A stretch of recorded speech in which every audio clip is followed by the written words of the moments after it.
Good day. This is Elias again with you for Dream Inspire in Dream Properties. So today we have another one of the greatest in town, one of the successful women entrepreneur in town.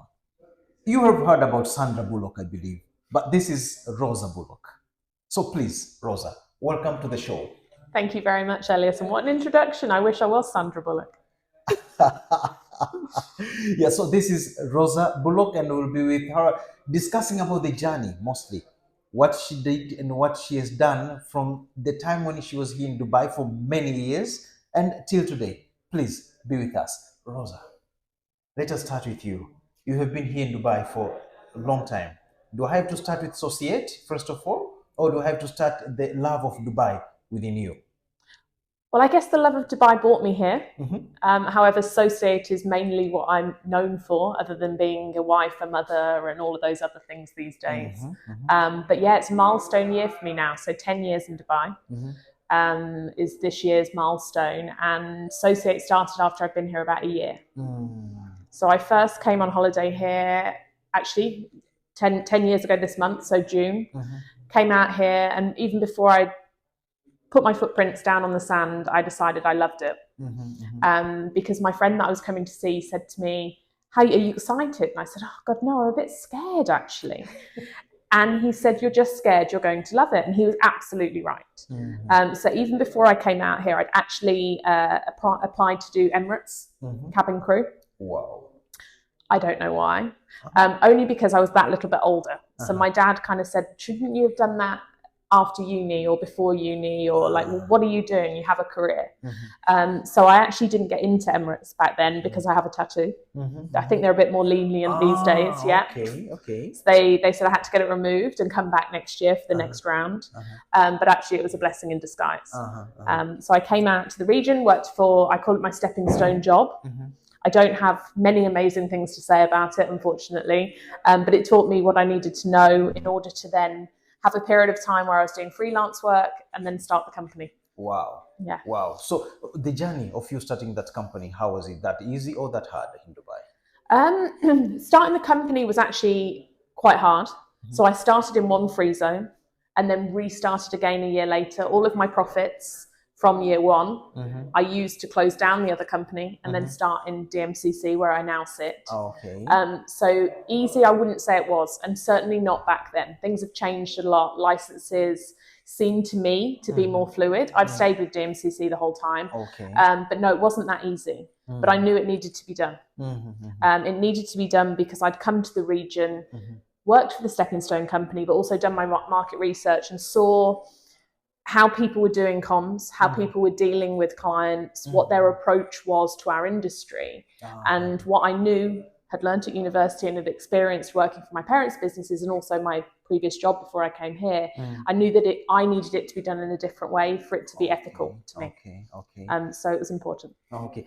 Let me dig deep little about the Societe. Societe is your company. You Indeed. just managed it, now it's one of the best company in Dubai. I can like to appreciate think so. for that.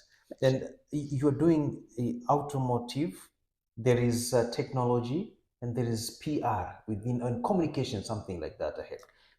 Yeah, so communications as a whole, we cover PR, social media, content creation and copywriting. And as an agency, we're non-industry specific. So yeah, we work across automotive, tech, fashion, F&B, hospitality, thought leaders. The reason we're a non-industry specific agency is because the media landscape in this region is not that wide anymore and actually shrinking daily. So what we tend to find is the editors, the journalists, the podcast hosts want to talk to a host of industries. Yeah. They are not that specialized. You don't find automotive media or automotive editors. You'll find lifestyle editors, or you'll find B2B or B2C editors. And being a non-industry specific agency works well from the media point of view, but also the principle of comms and marketing. The processes and the principles that we go through just need to be adapted to suit that industry. They're the same, but it just needs a good, like your account team needs to have good knowledge of that industry, which is where we'll allocate the account team accordingly. Wow. But I still believe it's not easy. How can you manage all those things at once? It's not easy. It's not easy, no. By having a very strong team. Uh-huh. So also I kind of touched earlier on my age slightly. What I learned at university, so I studied fashion management, specialised in marketing. Mm-hmm. To give you an idea of the age, I didn't learn social media in my degree. I didn't learn digital marketing. So very much I rely on my strategy experience within the region and experience within business. Mm-hmm. And then I rely a lot on my team. So Mm-hmm. I have a lovely, strong team of youngsters Mm-hmm. who are at the cusp of technology and the cusp of the new age of marketing, Yeah, of if you like, digital marketing, and so, or new, not so new anymore, in order to be able to do that. Because I'm a big believer, a lot of agencies here will be, we're a 360-degree agency, we can do everything. No, everyone has their specialities, and equally that's the same for people. How can you be good at everything? As we spoke about briefly, there's only 24 hours in a day. Yeah. Getting to that 24 hours a day, because when you are talking about all the things which you are doing per day, meaning that you need some more hours. The days, most of the days have 24 hours. Your day also has 24 hours, or is it a little bit different? There are 24 hours, of course there are. My day is incredibly busy. So one of the biggest drives for me for working for myself is flexibility. So flexibility enables me to also be a mother, do the school drop, do the school pick, but it ultimately means that my day starts very early. And I think I walked through the door last night at 9:30, 9:45. Okay. I might have done the school pick in the middle. I might have been, but it's and our industry, communications never stop.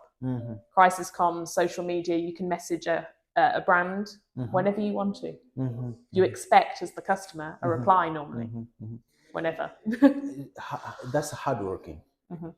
Most of the women here in Dubai like to achieve like you did. So how can they achieve? They have to work harder or smarter. And how about the distribution of these hours of work?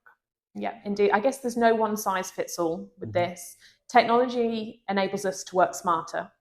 However, the grit, as I like to call it, and the determination means that working hard, we know it's not a normal 9 till 5 and an 8 till 6, whatever. It's not a 10-hour day. However, visibility, in order to get your new business out there, is not only going to come from digital. You have to meet people. Of course. So my business certainly is still now actually, but certainly back in the day was based on referrals. And I'm 6-foot redhead. Oh, I saw her at an event last week. So you have to be everywhere, and you have to be prepared to be everywhere. So there's working hard, but then there's the grit and the determination to make sure that you don't stop. Back in the early days, I had 3-4 hours sleep a night. I worked for my dining room table, and I knew that I had to do that to get to where I am today. Tricky question again to her, because she's talking about hardworking. You cannot achieve without working hard, also working smart. Both of them has to go together. Can I ask, or I cannot? Okay, let me. How many hours do you work per day of 24 hours? These days, probably 13 or 14 hours a day. Back then, when you were starting that company? 20, 22 hours a day. 20 out of 24. So meaning that he's sleeping, she was sleeping for almost like 3 hours per day. Is it possible for you to achieve your dream? You have to work harder. Grit and determination. Yes, sharing his story, his success story, which every woman in Dubai, mostly all over the world, with this program has been seen, has to follow that path and believing 24 hours. She just sleep only 3 to 4 hours. It's not easy to achieve that goal. In the early days, Elias, in the early days. So, asking you, how did you know about your talents, and when did you know that you have that talent? Well, I guess, talents. I guess in the industry that I'm in, I will often say a true PR girl smile. A lot of what we do as an industry, and we do as an agency, is represent our clients and represent ourselves. So when I think about what are my talents and how they help to where I am today, I have no qualm getting up in front of a room full of people and talking and introducing myself. Whilst I'm quite shy, I put the PR girl smile on. Or am I shy? I guess I'm reserved sometimes. I put the PR girl smile on, and then that front goes and does that. And so when you say, when did I know about my talents? I'm jumping about a bit here, but I guess it would be back at university. Okay. So at uni, I only went to uni 2.5 days a week for the majority of my kind of 3 years. And then I had a year in industry as well. So I used to do promo work. Okay. So I used to earn a lot of money in London, central London, doing promo work. So I would kind of do a job in the morning, maybe go to uni for a few hours, do another job in the afternoon, and probably one in the evening. So I was driven to do it by money, I guess, because I was earning good money. Even now, if you go back to those figures, good money per hour by handing out leaflets, by being the welcome person on the golf or whatever it would be, the rugby as it was in London, golf I did here. So I knew that I was very confident to be able to front a scenario, a promotion or whatever. So I guess back then, I knew that I had the ability to be able to go and make relationships. Okay. And a lot of my business now is built on relationships. People don't tend to forget me normally, which is good or bad. And I take on every opportunity that I can get to raise the visibility of myself. Obvious. And also then through digital marketing, through social media, that goes that step further. So yeah, back in my uni days, I'd say. I was thinking before when we met the first time, because before I just saw you on social media for a long time, and I saw you on some magazines. Then I wish that we could meet. Look at now that we are here. So, what is the difference between you and other women? I guess the ability to be able to put on the PR girl smile. So I know a lot of people within my industry. I know people within my team that would go, oh, you want me to go and do that? Oh no. Oh well. Let me check my diary. My answer is yes. Yeah. Okay, great. What's your opportunity? Fantastic. I think about things later and go, oh my goodness me, what have I just signed up for? Or oh, I've got like a room full of people I don't know anything. Like whatever it may be, I'm like, yeah, I'll do that. Okay, I'll do that. And it's not.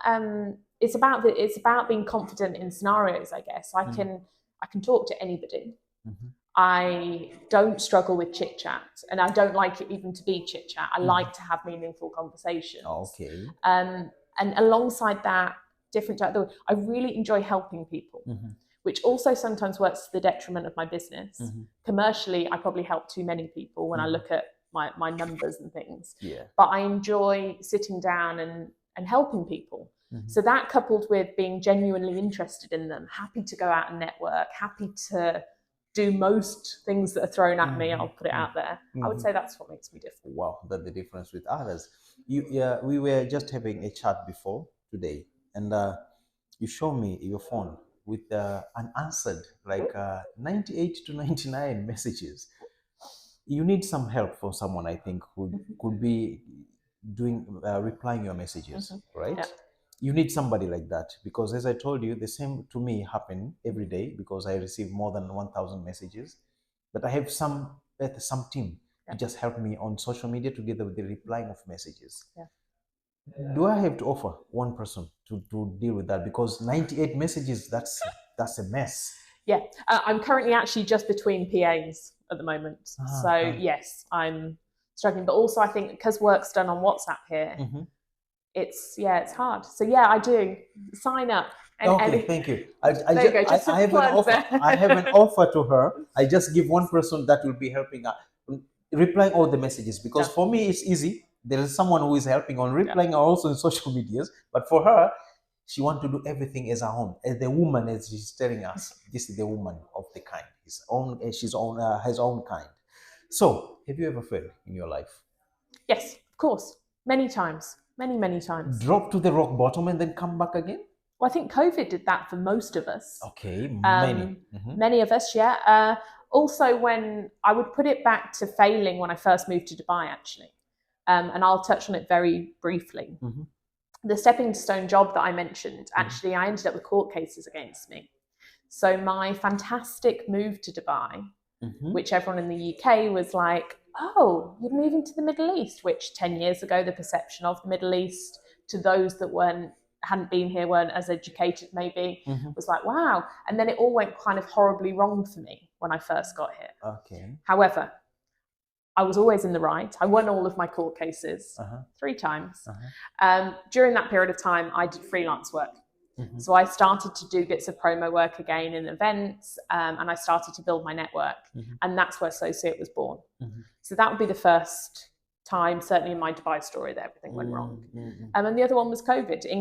Just before COVID happened, 2019, I decided to open a branch in the UK. So I had a girl that had worked for me for 2 years. She was moving there anyway. That was the perfect opportunity to do it.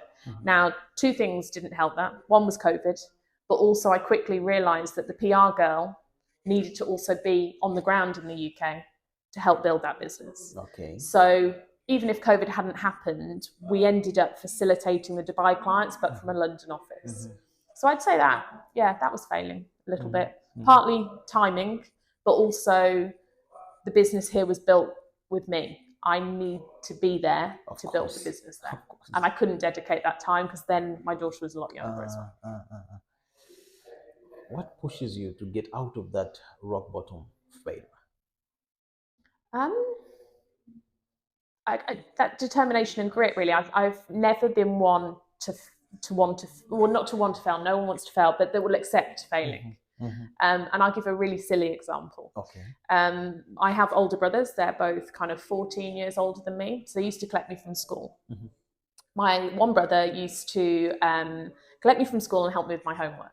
Now, back in, I don't know what GCSEs are called these days, but in the UK, we had GCSEs at 16.